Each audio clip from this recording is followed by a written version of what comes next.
you cheated and finally saw what that looks like.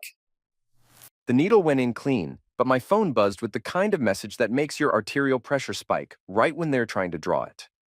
LOL, you actually thought I'd cancel my Vegas trip for your surgery? I stared at Dana's text while the phlebotomist finished filling the third vial. Pre-op blood work for what my cardiologist called a routine but necessary procedure. Routine. Right. Like the way Dana routinely forgot I existed unless she needed something. The nurse, her badge read Bethany, noticed me holding the phone like it might bite me. Bad news, she asked, pressing gauze against the needle site. Just my wife reminding me where I stand in her priorities. I typed back, my mistake. Bethany's eyes flicked to my phone screen before she could stop herself. In a hospital, you see everything. Family members who never visit. Spouses who treat medical emergencies like minor inconveniences. She'd probably witnessed this exact scene 100 times. You're not the first man to be left here, she said quietly, taping down the gauze. But maybe you can be the last to let her get away with it. Something in her voice made me look up.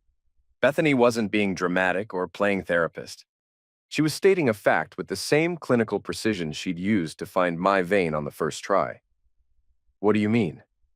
People show you who they are. Question is whether you're done pretending not to see it. My phone buzzed again. Dana. Probably wondering why I wasn't begging her to stay or promising to reschedule my heart procedure around her girls' weekend. Instead, she'd sent a photo from the airport. Her and 3 friends posing with champagne glasses, caption reading, Vegas baby, some people know how to prioritize fun. The timestamp showed she'd posted it 20 minutes ago. 20 minutes. She'd been at the airport when she sent that first text, probably laughing with her friends about her pathetic husband who thought a cardiac procedure was more important than her vacation. She's already gone, I said, more to myself than to Bethany. Surgery's tomorrow at 7 a.m., Bethany said, pulling up my chart. You'll need someone to drive you home.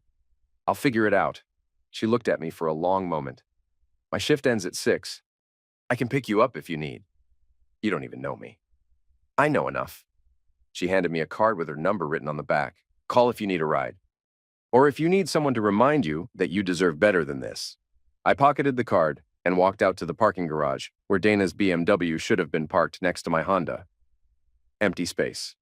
She'd taken her car to the airport rather than ride with me to my appointment like we'd planned. My mistake, indeed. But maybe Bethany was right. Maybe I was done making them. The surgery went fine. If you consider fine to be waking up alone in recovery with a heart monitor beeping reminders that you're alive, while your wife posts Instagram stories from a poolside cabana. I'd asked for minimal anesthesia, told them I had a high pain tolerance. What I really wanted was to be conscious enough to remember this feeling, the clarity that comes when someone strips away your last illusion about who they are. Bethany checked on me during her rounds. Professional but kind, the way nurses are with patients who don't have families hovering around demanding updates. How are you feeling? Like I just learned something valuable. She smiled at that. Pain can be educational. Did my wife call? No. I appreciated that she didn't lie or make excuses. Dana hadn't called because Dana didn't care. Simple as that. My cousin Marcus showed up around noon with a bag from the deli I liked and an expression that suggested he'd been checking Dana's social media. You see her latest post? He asked, unwrapping a sandwich. I'm trying not to. She's at some rooftop bar. Caption says, living my best life with my girls. Posted 2 hours ago. Marcus had been telling me for years that Dana was poison-wrapped in designer clothes and a marketing degree. I'd always defended her, made excuses, found ways to explain away her casual cruelties. Not anymore. I'm done, I said. Done with what? All of it. The marriage, the pretending, the excuses. Marcus raised an eyebrow. What are you going to do? I thought about Bethany's words, about deserving better, about people showing you who they are. I'm going to stop making mistakes. The discharge nurse handed me a packet of post-op instructions and a prescription for pain medication I didn't need. Physical pain was nothing compared to the ache of realizing you'd wasted 5 years loving someone who saw you as a convenience. Marcus drove me home to the apartment Dana and I shared, the one we'd picked together, decorated together, filled with memories that now felt like evidence of my own stupidity. Her clothes were gone from the closet. Makeup cleared out of the bathroom. She'd packed for Vegas like she was moving out permanently, taking everything that mattered to her, which apparently wasn't me. I sat on our couch, my couch now, and pulled out my phone. Dana had posted 17 stories from Vegas. Pool shots, cocktail photos, group selfies with her friends making kissy faces at the camera. Not one mention of my surgery. Not one moment of concern or regret. Perfect. I screenshotted every single post, noting the timestamps, evidence of priorities, documentation of character. My phone buzzed with a text from an unknown number. Hope you're feeling better. Remember what I said about deserving better.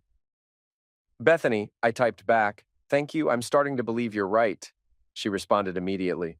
Good. Some lessons are worth learning.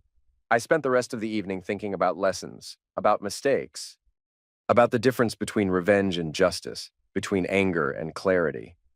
Dana thought she'd taught me that I didn't matter, but what she'd really taught me was that I'd been playing by the wrong rules for too long. Time to change the game. Dana returned from Vegas on Sunday evening with a tan, a hangover, and the kind of aggressive cheerfulness that meant she felt guilty about something. How was the surgery, baby? She asked, dropping her designer luggage by the door like she expected me to carry it upstairs. You look good. It went fine. No complications. She kissed my cheek, the perfunctory peck wives give husbands when they're checking a box on their mental to-do list. I missed you, she said, already scrolling through her phone. Vegas was amazing, but there's nothing like coming home. I watched her, noting the careful way she avoided eye contact, the practiced delivery of lines that sounded like she'd rehearsed them on the plane. I saw your posts, I said. Looked like you had fun. Oh, you know how it is with the girls. We get a little crazy. She laughed, but it sounded forced. I hope you didn't mind me going. I know the timing wasn't perfect. The timing wasn't perfect. Like my heart surgery was a minor scheduling conflict rather than a medical emergency. It's fine, I said. I learned a lot while you were gone. Oh yeah? Like what? Like how to manage expectations. Something in my tone made her look up from her phone. For just a moment, I saw uncertainty flicker across her face. Graham, you're not mad, are you? Because you know I support you, but I'd already paid for the trip and the girls were counting on me and I'm not mad, and I wasn't. Mad was what you felt when someone disappointed you. What I felt was something colder, more useful. Clarity. My phone rang. Dana glanced at the caller ID. County General. Mr. Barrett? Bethany's voice was professional, but I caught the hint of something else.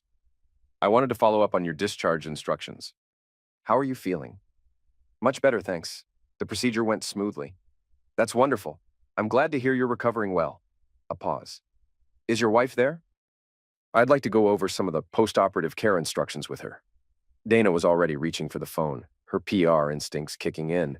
She hated being left out of conversations that involved her. I handed her the phone. It's my nurse. She wants to talk to you about my care. Hello, this is Dana Barrett, she said in her professional voice. Graham's wife. I couldn't hear Bethany's side of the conversation, but I watched Dana's expression change from confident to confused to something approaching panic. I'm sorry, what? Dana said. Emergency complications? When did this happen? She looked at me, eyes wide. No, I was out of town. I didn't know. Her voice got smaller. How serious was it? A longer pause. I see. Yes, thank you for calling. She hung up and stared at me. She said you had emergency heart rhythm complications during surgery, that you almost died. I nodded. Why didn't you tell me? Why didn't anyone call me? I told them not to. What do you mean you told them not to? I mean, I told the hospital staff not to contact my next of kin in case of complications. Dana's face went white. Graham, that's insane. What if something had happened to you? Something did happen to me. I kept my voice level, matter of fact. I realized my wife cares more about her Instagram stories than my life. That's not fair, isn't it? I pulled out my phone and showed her the screenshot I'd taken of her airport post, timestamped 20 minutes before she'd texted me about not canceling her trip. You were already at the gate when you sent that text, already had your champagne, already decided I wasn't worth staying for. She opened her mouth to argue, then closed it. I'm going to bed, I said. Early day tomorrow. Graham, wait. Can we talk about this? We just did? I left her standing in the living room, holding her phone like it might contain answers to questions she was just beginning to understand how to ask. Upstairs, I found a text from Bethany. "How did that go?" "Perfectly," I typed back. "Thank you." "Anytime. Sometimes people need help seeing the truth." I smiled in the darkness of my bedroom. Dana was about to learn a lot of truths. And I was done protecting her from them. Monday morning brought the first consequence of Dana's Vegas adventure, though she didn't know it yet. I was making coffee when her phone started buzzing with missed calls from her office. She stumbled downstairs in her robe, hair still messy from sleep, grabbing her phone with the frantic energy of someone whose career depends on being available 24/7. "Hello?" she answered, still half asleep. "Richard?" "What do you mean, pulled from the account?" I pretended to read the news on my tablet while she paced around the kitchen, her voice getting higher and more defensive. "I don't understand. My performance has been exemplary. The Crawford campaign was a huge success, and the Morrison product launch exceeded all projections." A longer pause. Her face went pale. "What memo?" I took a sip of coffee, savoring both the bitter taste and the bitter irony. "No, I haven't seen any memo. What are you talking about?" She caught me watching her and turned away, lowering her voice. "Richard, I need you to be specific. What exactly are people saying about me?" Another pause. This one longer. "I see. Yes, I'll be in this morning. We need to discuss this in person." She hung up and stared at her phone like it had just delivered a cancer diagnosis. "Everything okay at work?" I asked. "Someone sent a memo to the entire office. About me." "About..." She looked at me, confusion and fear warring on her face. "About my personal conduct." "That's unfortunate. What kind of personal conduct?" Richard wouldn't say over the phone. "Just that it was inappropriate for someone in client relations." I nodded sympathetically. "I'm sure it's just office politics. You know how these things get blown out of proportion?" She rushed upstairs to get dressed, and I heard the shower running, followed by the sounds of her tearing through her closet looking for her most professional outfit. Damage control mode. My phone buzzed with a text from Marcus. "Did you see Dana's work email got hacked? Someone forwarded all her Vegas photos to her office mailing list." I hadn't hacked anything, but I had forwarded screenshots of her public Instagram posts, along with the timestamps showing when she'd posted them, to an anonymous email account I'd created. And I'd sent those screenshots with a brief note about professional conduct concerns to the general inbox at Dana's PR firm. Public information, shared publicly, no hacking required. I texted Marcus back, "I don't know anything about any hacking," which was technically true. I knew about forwarding, about screenshots, about anonymous emails, but nothing about hacking. Dana came downstairs dressed in her most conservative business suit, makeup perfect despite the panic in her eyes. "I have to go," she said. "This is probably just a misunderstanding, but I need to get ahead of it." "Of course. I hope everything works out." She paused at the door. "Graham, you don't know anything about this, do you?" "About what?" "About someone sending information about me to my office?" I looked at her with the expression of innocent concern I'd perfected over 5 years of marriage to someone who regularly lied to my face. "Honey, I don't even know your office email address. How would I send anyone anything about you?" True again. I'd sent the screenshots to the public contact form on their website. Anyone could do that. She studied my face for a moment, then nodded. "You're right, I'm just stressed. I'll call you later."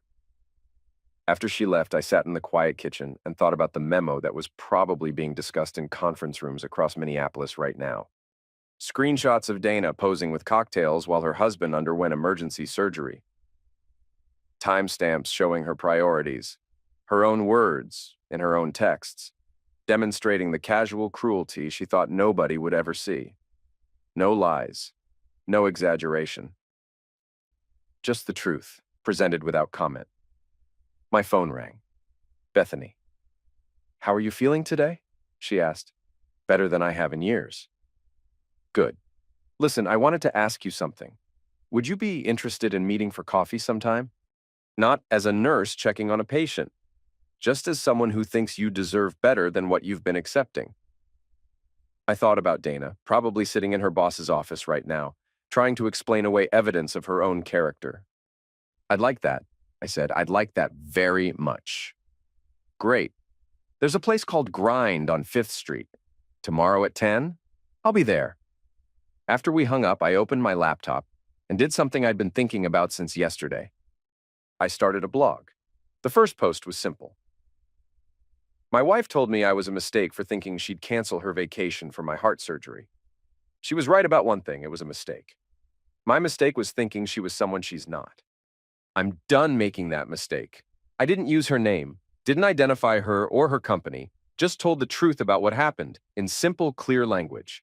And then I shared it on Reddit, in a forum for people dealing with difficult relationships. Within an hour, it had 50 upvotes and a dozen comments from people sharing similar stories. By lunch, it had 1,000. The truth, it turned out, was more viral than Dana's Vegas photos. Dana didn't come home until after 9 that evening, and when she did, she looked like she'd aged 5 years in one day. "We need to talk," she said, dropping her purse by the door with none of her usual care for her expensive things. "Rough day at the office? Don't," her voice cracked. "Just don't pretend you don't know what's happening." I looked up from my laptop where I'd been reading comments on my blog post. The responses were overwhelmingly supportive, with hundreds of people sharing their own stories of being abandoned by partners during medical crises. "I'm not pretending anything. You look upset." "What happened?" She sat down across from me, and I could see she'd been crying. Her makeup was smudged, despite obvious attempts to fix it. "Someone sent screenshots to everyone in my office. Screenshots of my Instagram posts from Vegas, with timestamps showing exactly when I posted them. That sounds embarrassing." "Embarrassing?" Her voice pitched higher. "Graham, they had the text messages. Our private text messages. Someone sent my boss screenshots of me telling you I wasn't canceling my trip for your surgery." I closed my laptop and gave her my full attention. "That does sound bad. Bad doesn't begin to cover it. Richard called it conduct unbecoming of someone in client relations. I'm being transferred to internal projects, no more client contact, no more business development. Basically, I'm being demoted to filing and data entry. I'm sorry to hear that." She stared at me. Are you? Are you really sorry?"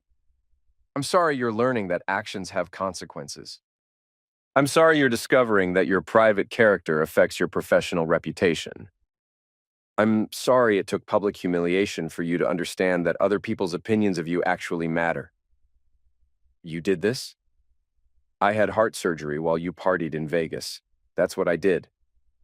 Don't play games with me, Graham. Someone with access to our private messages sent them to my office. Someone who wanted to hurt me professionally." I leaned back in my chair. "Dana, you posted those Vegas photos publicly. Anyone could screenshot them. As for our text messages, you sent them to me. They're on my phone that I own, with messages sent to me. There's nothing private about someone sharing their own text messages." Her mouth opened and closed like she was trying to form words that wouldn't come. "You son of a witch." There it is. The real Dana. Not the fake concern about my surgery or the crocodile tears about your job. Just pure rage that someone finally held you accountable. She stood up, pacing now. "You have no idea what you've done. My career is ruined. My reputation is destroyed. All because you couldn't handle me taking one weekend for myself. I handled you taking the weekend. What I couldn't handle was you lying about it, being cruel about it, and treating my medical emergency like an inconvenience to your social calendar. I made one mistake." "No," I interrupted. "You made years of mistakes. This was just the first time there were consequences." My phone buzzed.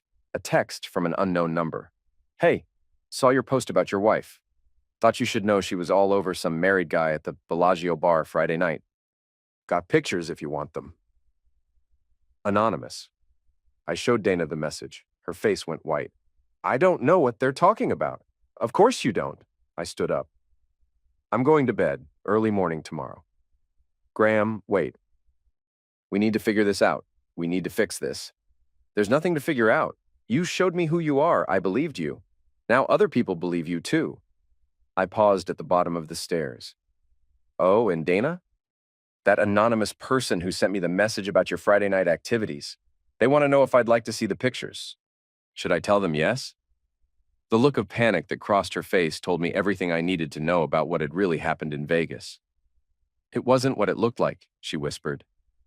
It never is, I said, and went upstairs. Behind me, I heard her start to cry. Not the manipulative tears she'd used on me for years, but the ugly, desperate sobs of someone who'd finally pushed too far and realized there was no way back. I slept better that night than I had in months.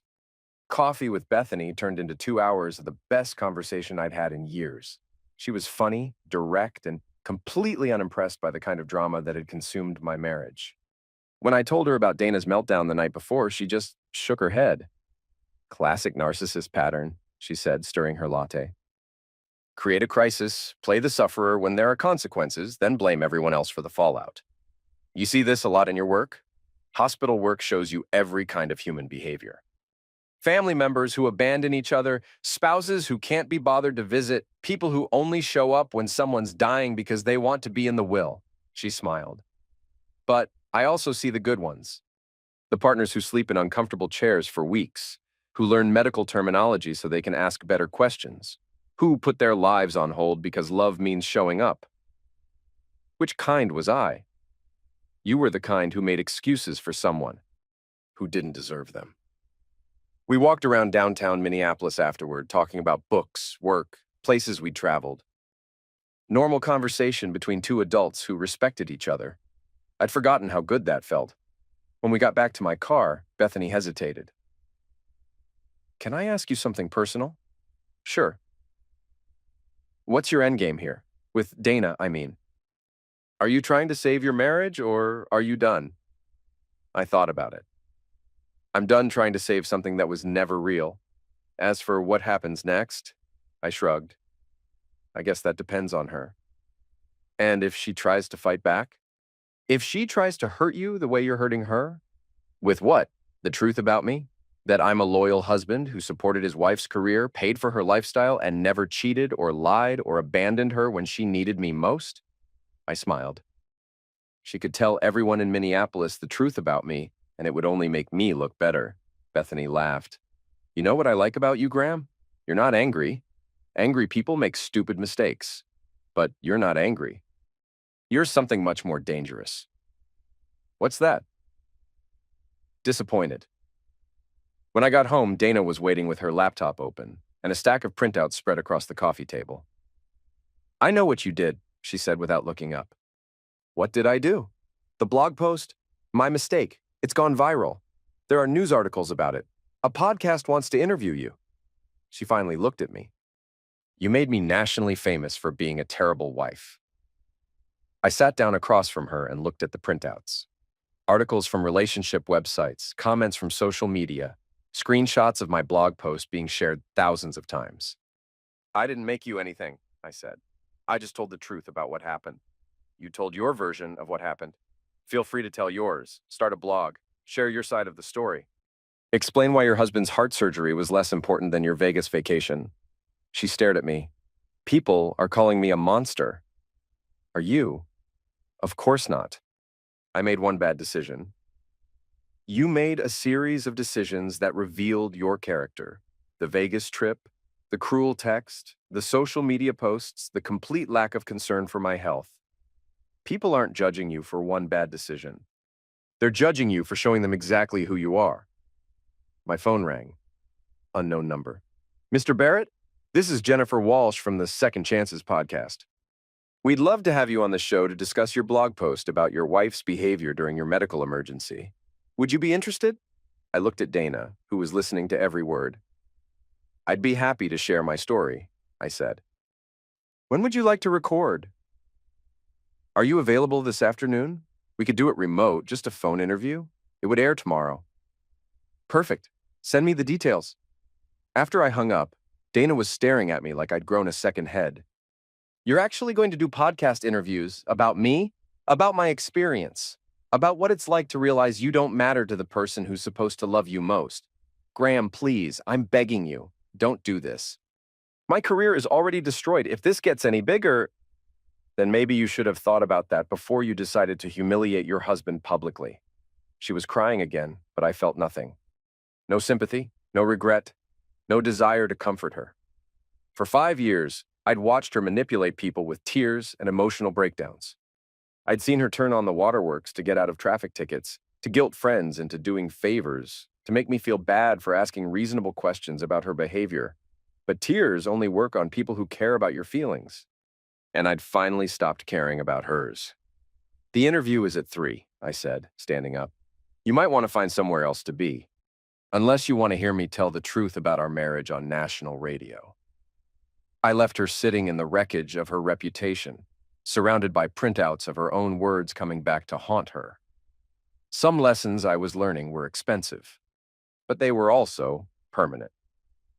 The podcast interview went viral before it even aired. Jennifer Walsh had leaked clips on social media, and by Thursday morning, #MyMistake was trending on Twitter. People were sharing their own stories of being abandoned by partners during medical crises, relationship emergencies, and family disasters. I'd become the accidental spokesperson for a movement I didn't even know existed. Dana had moved into the guest bedroom and was barely speaking to me, which made the house more peaceful than it had been in months. She spent most of her time on her laptop, probably reading the thousands of comments about her behavior and watching her social media mentions turn increasingly hostile. I was getting ready for work when she appeared in the kitchen, dressed professionally despite having nowhere important to go. "We need to talk about damage control," she said. "We? This affects both of us, Graham. Your story is making me look like a monster, but it's also making you look like a sufferer. Is that really the image you want?" I poured coffee into my travel mug. "What image would you prefer? Loyal husband graciously accepting his wife's priorities? Devoted partner who understands that Vegas trips are more important than heart surgery? I want people to understand the context, the complexity of our relationship. The pressures I was under at work, the fact that your surgery was supposed to be routine. It was routine until it wasn't. Until I had complications and nearly died while you were posting poolside selfies." Her jaw tightened. "That's not fair." "Fair? You want to talk about fair?" I set down my mug and looked at her directly. "Here's what would be fair. You acknowledging that you made terrible choices, apologizing sincerely, and accepting the consequences instead of trying to spin them into my fault. I have apologized. No, you've made excuses. You've explained your reasoning. You've justified your decisions. But you've never once said, 'I was wrong, I'm sorry, and I understand why you're hurt.'" She opened her mouth, then closed it. My phone buzzed. Marcus texting a link to a local news website. The headline read, "Local PR Executive's Career in Jeopardy After Husband's Viral Blog Post About Medical Abandonment." The article included a photo of Dana from her company website and quotes from several of her former clients expressing concern about her personal conduct and whether it reflected her professional values. "You might want to see this," I said, showing her the phone. She read the article, her face going paler with each paragraph. "They quoted my clients. They're questioning whether they want to work with someone who abandons family members during medical emergencies. Reputation matters in PR, right? Isn't that what you always told me?" She looked up at me, and for the first time since this started, I saw real fear in her eyes. "Graham, I could lose my job over this." "You've already lost your job. You told me yesterday they transferred you to data entry. I could lose it completely. Richard's been getting calls all week. Clients asking if I still work there. Competitors using this to question our company's values." She sat down heavily at the kitchen table. "What do you want me to do?" she asked quietly. "I want you to accept responsibility for your choices." "And then what? You'll make it all go away?" I picked up my coffee and headed for the door. "I can't make anything go away, Dana. I'm not the one who created this situation. I just stopped pretending it didn't exist." At work, I found 17 interview requests in my email. Radio shows, podcasts, online magazines, even a producer from a morning talk show wanting to discuss relationship accountability in the social media age. I was reading through them when my desk phone rang. Graham Barrett speaking. "Mr. Barrett, this is Kyle Rowan.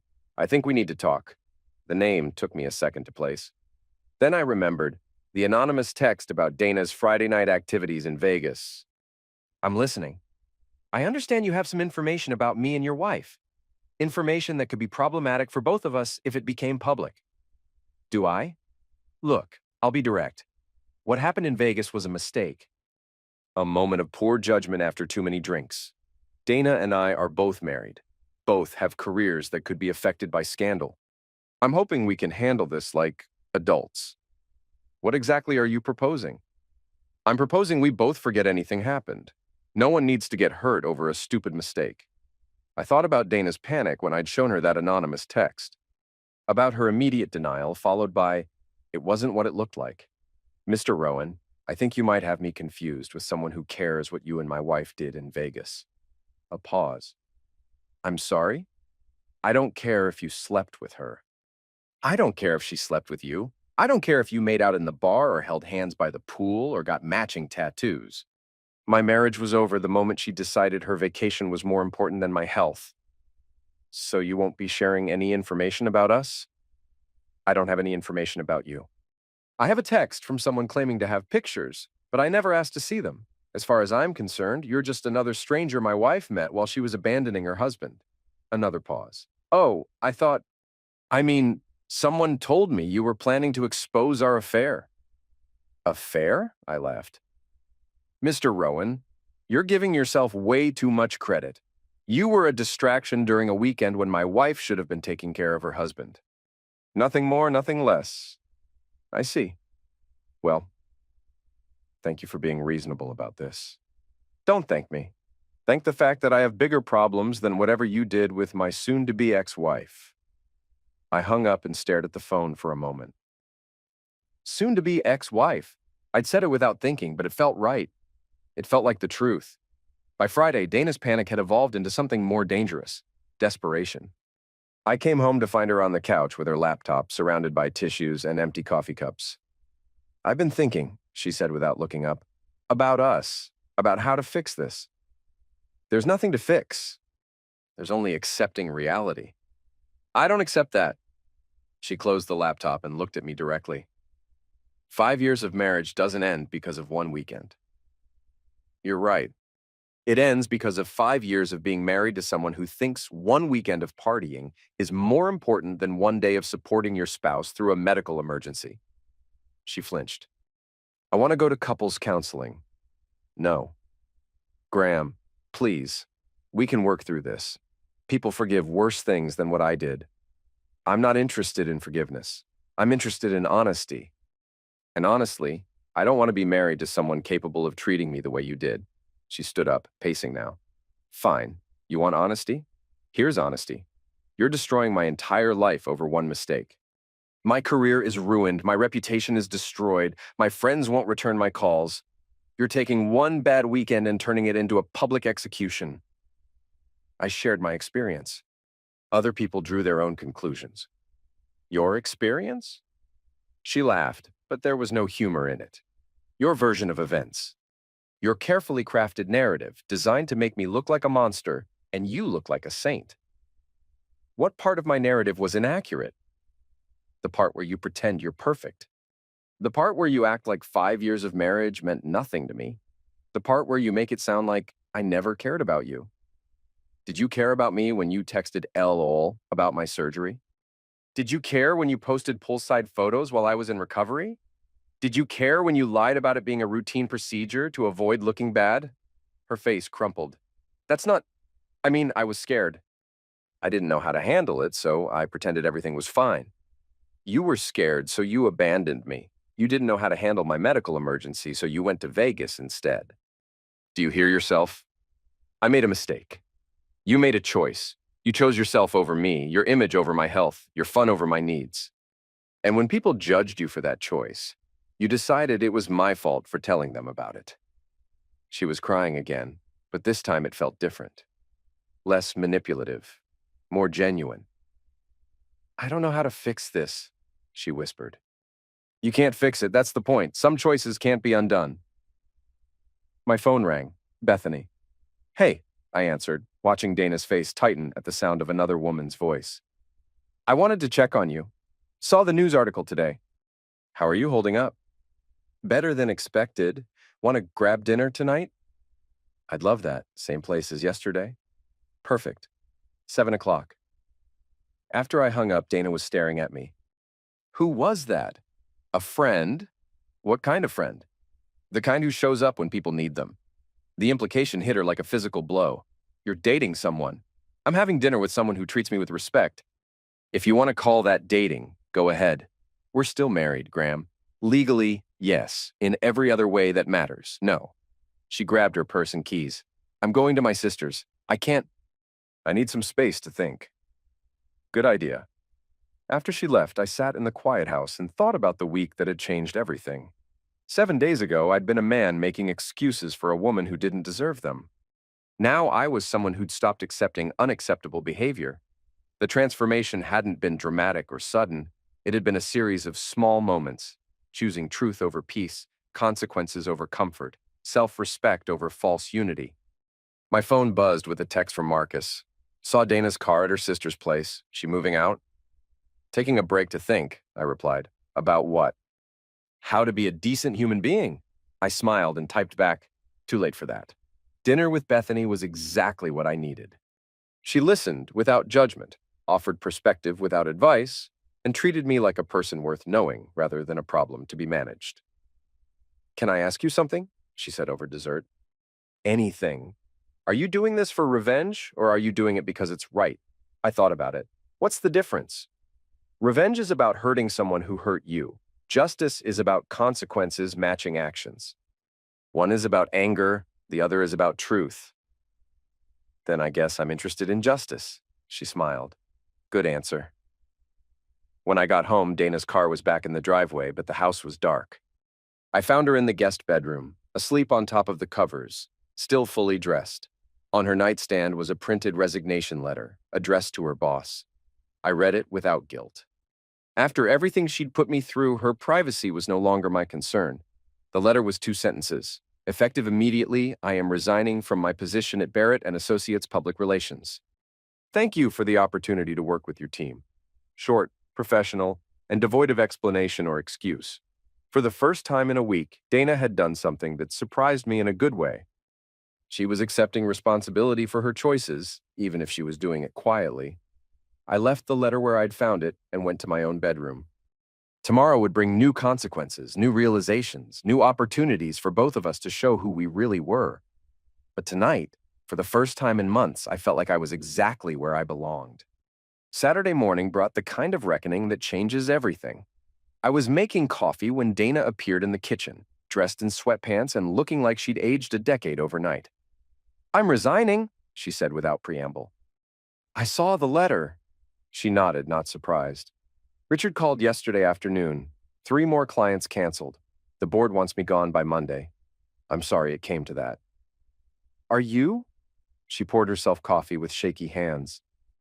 Because this is what you wanted, isn't it? My career destroyed, my reputation ruined, my life in pieces. What I wanted was for you to understand that actions have consequences. What I wanted was for you to care more about your husband's surgery than your Instagram followers. What I wanted was an apology that didn't come with excuses.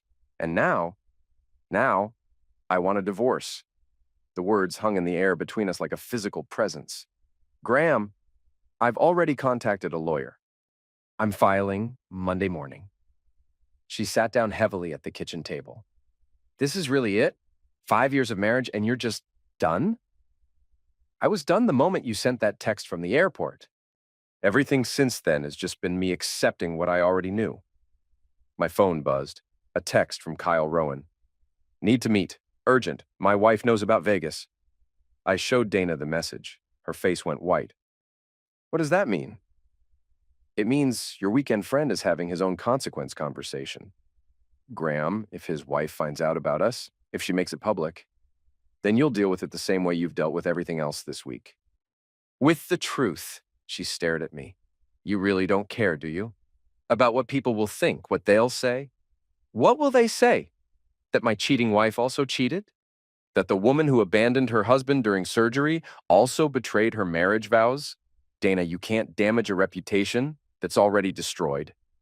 The doorbell rang.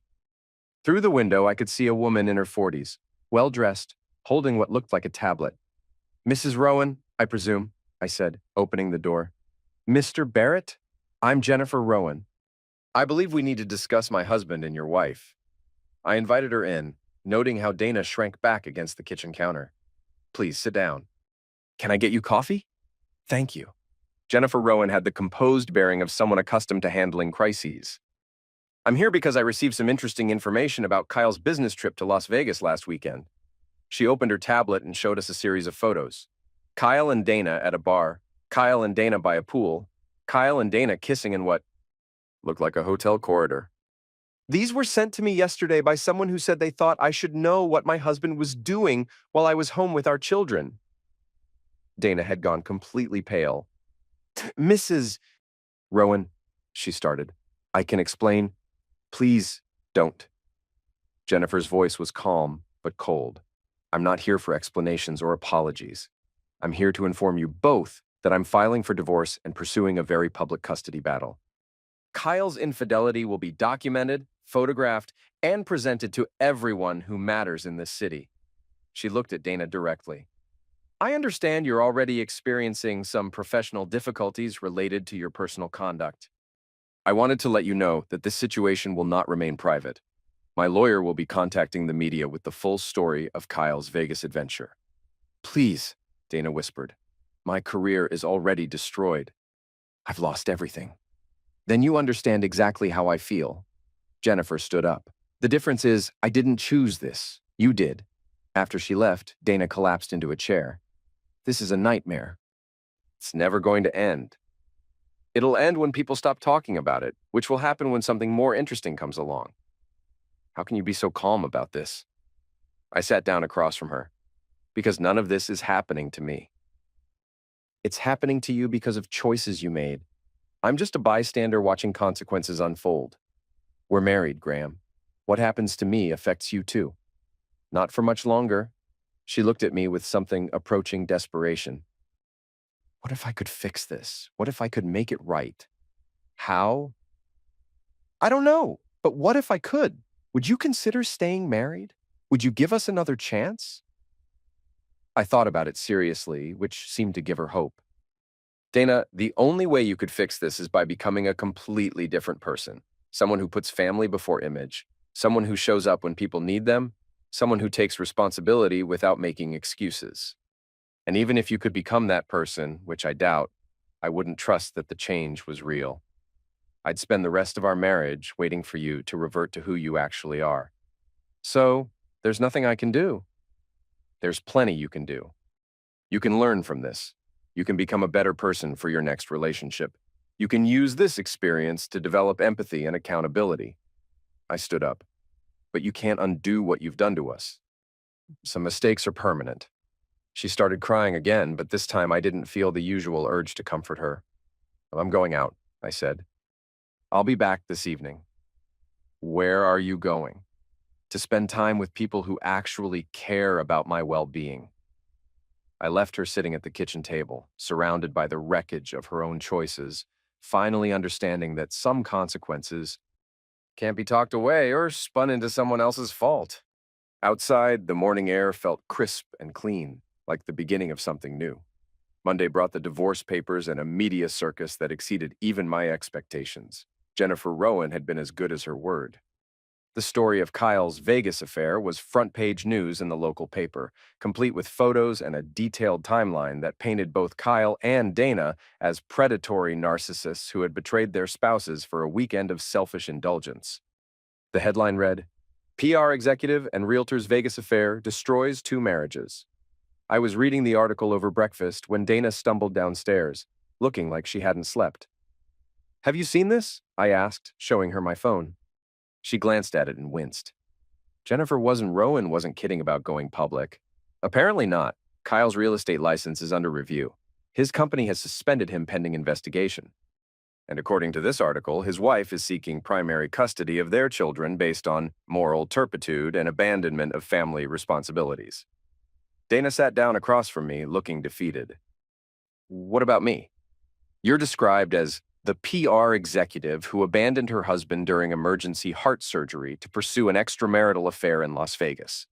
Oh, and they mention that you've resigned from your position due to professional conduct. Concerns. She put her head in her hands. I can't leave the house. There are reporters outside. I know. 3 of them asked me for comment when I got the paper. What did you tell them? That I'm focused on my recovery and my future, and that I wish everyone involved the opportunity to learn from their mistakes. She looked up at me. That's it? You didn't trash me publicly? Dana, I don't need to trash you publicly. Your actions speak louder than anything I could say. My phone rang. The lawyer I'd contacted Friday afternoon. Mr. Barrett, this is David Chen. I've prepared your divorce filing. Given the current media attention, I recommend we file today to control the narrative. I'll be there this afternoon. After I hung up, Dana was staring at me. You're really doing this. Today? I told you I was filing Monday. It's Monday. She was quiet for a long moment. Can I ask you one last favor? What? When you talk to reporters, when you give interviews, when you tell this story, will you at least acknowledge that I wasn't always like this? That there were good times? That I wasn't a complete monster for 5 years? I considered her request. What good times, Dana? Our wedding day, the vacation to Italy. When I got promoted and we celebrated. When your father died and I held you while you cried. I thought about those moments. They felt like memories from someone else's life. You want me to tell people that you were capable of kindness when it was convenient? That you could show love when it didn't cost you anything? That you were a good wife, except when I actually needed you to be one? I want you to tell people I'm human. Being human means accepting responsibility for your choices. It means acknowledging when you've hurt people. It means trying to make amends instead of making excuses. I stood up. When you start acting human, I'll consider describing you that way. At the lawyer's office, I reviewed the divorce petition one final time. Irreconcilable differences. No-fault divorce, equitable distribution of assets. Clean, simple, final. Are you sure about this timing? David asked. With all the media attention, this will be very public. I'm sure. I want it on record that I'm ending this marriage because of her choices, not because of the public embarrassment those choices caused. Understood. We'll file within the hour. When I got home, Dana was gone. Her car, her clothes, her laptop, her expensive skincare products, everything that mattered to her had vanished. She'd left a note on the kitchen counter. Graham, I'm staying at my sister's until I can figure out what comes next. I know you'll never forgive me, and I'm starting to understand that maybe you shouldn't. I hope someday you'll remember that I loved you, even if I was terrible at showing it when it mattered most. I'm sorry. Dana. I read the note twice, then put it in the drawer with all the other documents from our marriage that no longer meant anything. The house felt different without her presence. Quieter, but not empty. Peaceful, but not lonely. For the first time in years, it felt like home. My phone buzzed with a text from Bethany. Saw the news, how are you holding up? Better than expected, I typed back. Free for dinner? Always. Same place. Actually, how about my place? I'll cook. I'd like that. As I started planning dinner for someone who actually wanted to spend time with me, I realized something important. This wasn't the end of my story. It was the beginning. The beginning of a life where my needs mattered, where my health came first, where the people I loved actually loved me back. Dana had taught me a valuable lesson, though not the one she'd intended. She'd taught me that I deserved better than what I'd been accepting. And now, finally, I was ready to demand it. 6 weeks later, I was a different person, living a different life.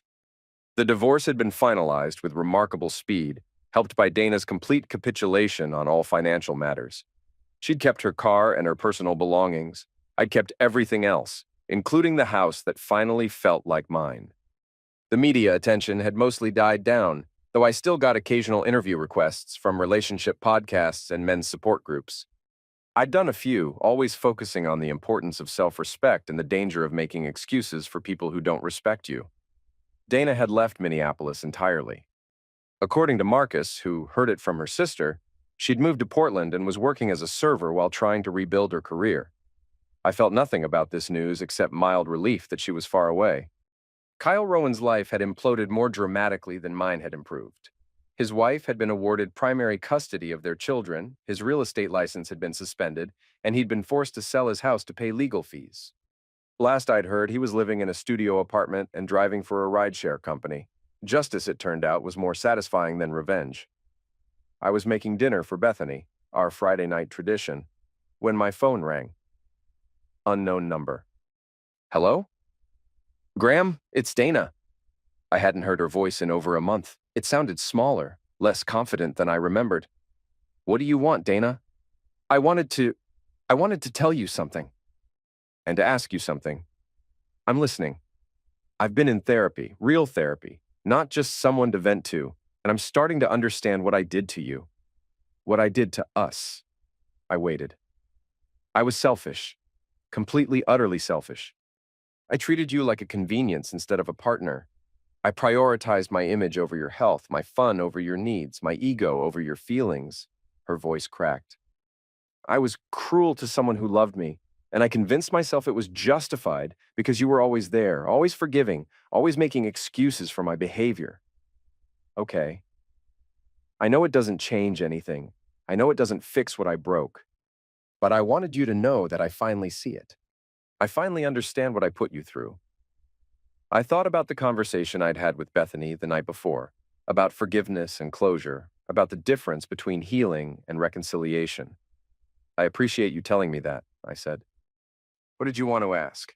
I wanted to ask if you think there's any chance, if you think someday we might be able to be friends.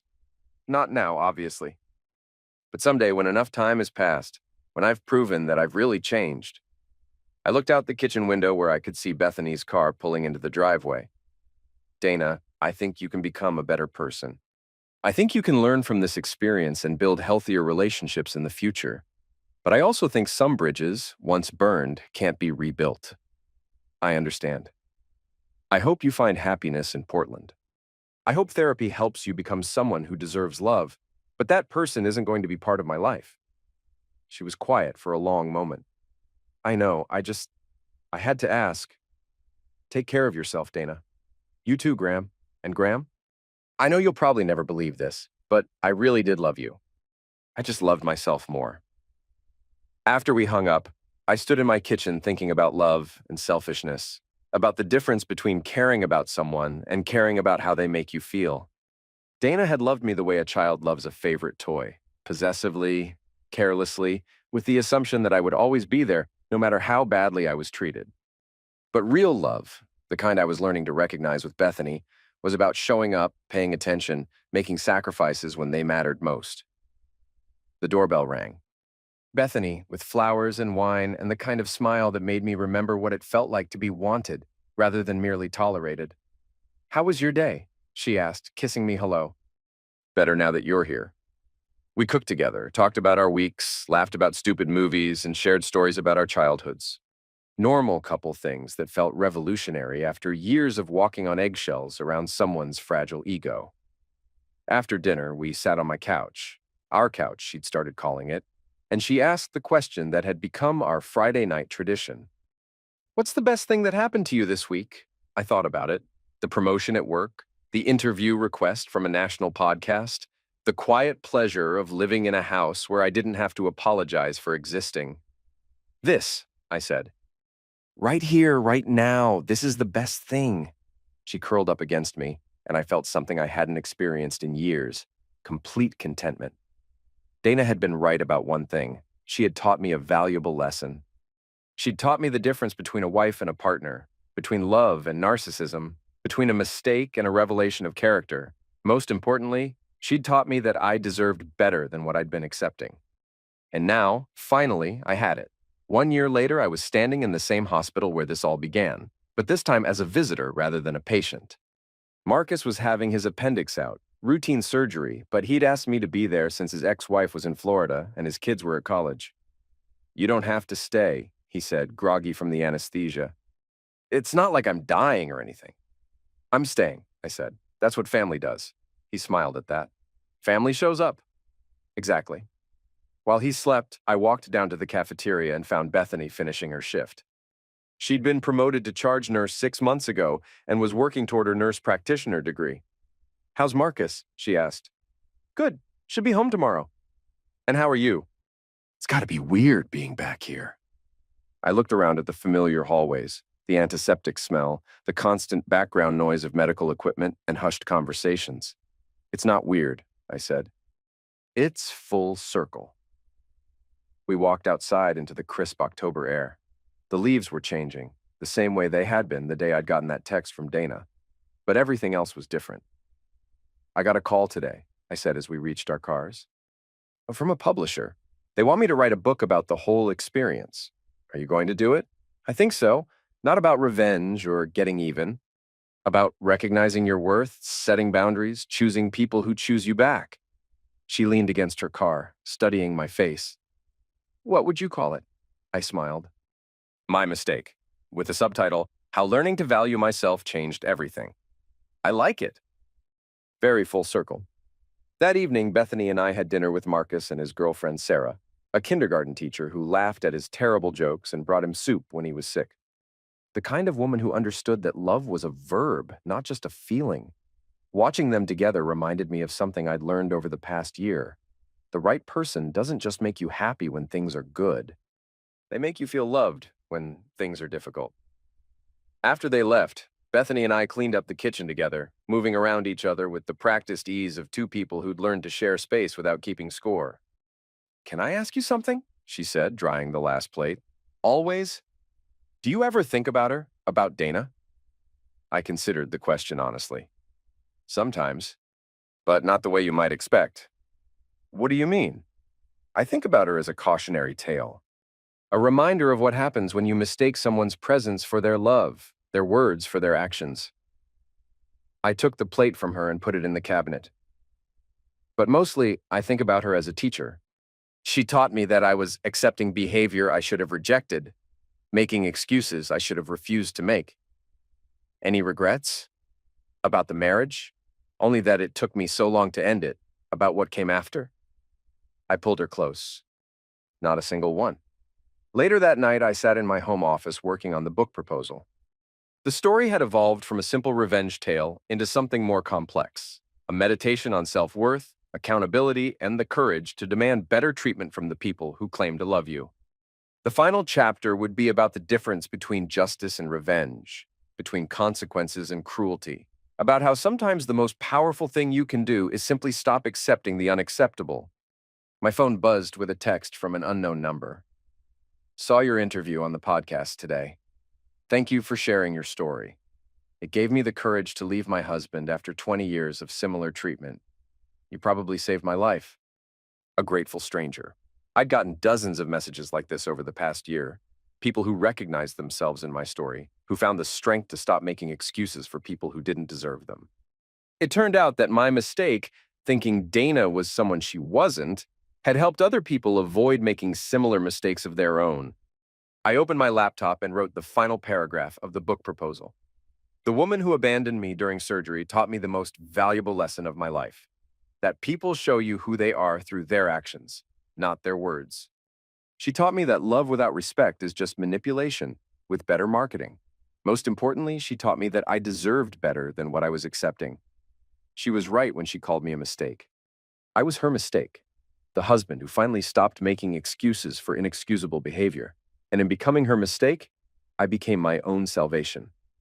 I saved the document and closed the laptop. Outside, I could hear the sound of neighbors talking on their porches, dogs barking, cars passing on the street.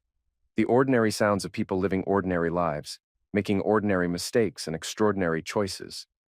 Tomorrow I would visit Marcus in the hospital, have lunch with Bethany, work on the book that would help other people recognize their own worth. But tonight, I would simply sit in my quiet house and appreciate the life I'd built after learning to stop accepting less than I deserved. Dana had been wrong about many things, but she'd been right about one. I was a mistake. I was the mistake that taught her the difference between consequences and forgiveness, between accountability and cruelty. I was the mistake that reminded her that actions have meaning, that choices have costs, that love is earned rather than assumed. I was her mistake, and I was proud of it. Because sometimes being someone's mistake is the best thing you can be.